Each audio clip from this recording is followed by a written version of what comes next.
Hartlik goeiemôre, mag hierdie baie ryklik seën en sy wonderlike doel in die hart en lief ook so bereik.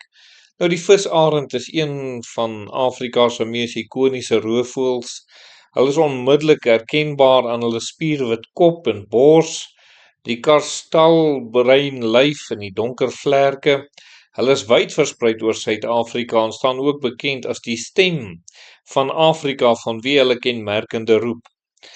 Hulle roep, liewe vriende, is nogal baie interessant ook, dat dit 'n uitbundige, weergalmende roep is een van die mees herkenbare geluide in die Bosveld. Interessant genoeg is die wyfie se roep harder en skriller as die van die mannetjie. So, liewe vriende, baie interessant hoe die Here hulle dan ook gemaak het, en ek dink ons almal ken daardie roep so goed, en dis dis onmoontlik amper wil ek sê om dit nie te herken nie. Dit laat altyd 'n lekker warm gevoel binne 'n mens wanneer jy daardie geluid dan ook so hoor, dat jy regtig voel of jy op vakansie is as jy die geroep van 'n visarend hoor. So, liewe vriende, is dit dan ook dat ons daar in die Bybel dan ook so lees. Daar staan in Handelinge 13 vers 26: broeders, kinders van die geslag van Abraham, en die onder julle wat God vrees, vir julle is hierdie woord van verlossing gestuur. Ja, dit is sekerlik baie duidelik geword dat die woord van verlossing aan elke mens gekom het op hierdie aarde, en dit behoort net soos wat die visarend se stem, of laat ek sê nog beter as die visarend se stem, 'n boodskap van hoop te wees vir elke verlore sondaar.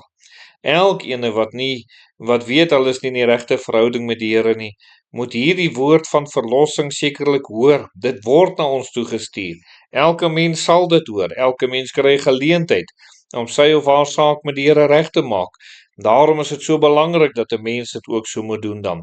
So, liewe vriend, die vraag vandag is: het jy al die stem van die Here gehoor dat jy moet bekeer, dat jy lewe aan hom moet wy? Wat het jy gedoen toe jy die stem van die Here dan ook so gehoor het? Hoe het jy gereageer? Ons sien, liewe vriende, daar in vers 23 word 'n getuienis gegee juis oor hierdie roepstem. In Handelinge, daar staan hierdie woorde: uit die geslag van hierdie man het God vir Israel volgens die belofte Jesus as verlosser verwerk. God se belofte het 'n realiteit en 'n werklikheid geword vir elkeen, deurdat Jesus die verlosser geword het. Daar is nie 'n ander verlosser nie, die Here is die enigste verlosser. En as 'n mens nie hom alleen kon vertrou om jou sonde te vergewe, om jou siel te red, om jou 'n nuwe skepsel te maak, om jou nuwe lewe te gee nie, liewe vriende, sal 'n mens nie in die hemel kan kom nie. Ons werke red ons nie, ons goeie dade help ons nie. Ons moet op 'n plek kom om te besef, Here, ons kan onsself nie red nie, en dat ons die Here sal vertrou met ons hele hart om ons te kom red, om ons te kom verander, ons lewe algeheel aan hom oorgee, en om so te bevestig dat ons die Here ook so sal dien. Dis hierdie getuienis wat in ons harte moet weer klink en wat weer gegee moet word dan ook. Verder, liewe vriende, sien ons dan ook dat dit is beloof aan elkeen.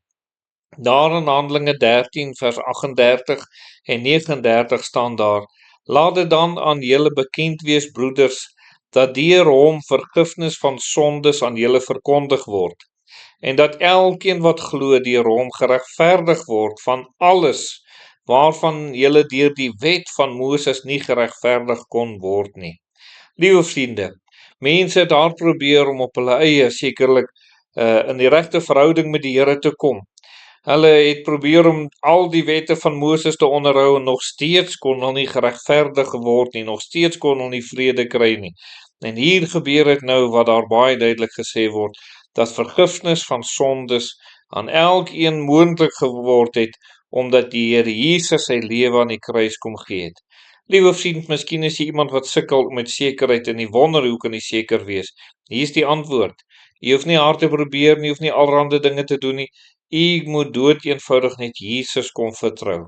Kan jy vandag op 'n plek kom om die Here te kom vertrou, om te sê, Here, kom red my siel, dat jy sekerheid van saligheid kan kry, en mag die Here u dan ook so help. Kom ons bid dan. Ons dierbare Here, ons bid vir elkeen wat nog nie hierdie sekerheid van saligheid het nie, dat hulle met u sal kom regmaak, omdat u juis gekom het om verlossing te gee. Hierdie woord van verlossing moet by elke mens uitkom, want u maak vry. Amen.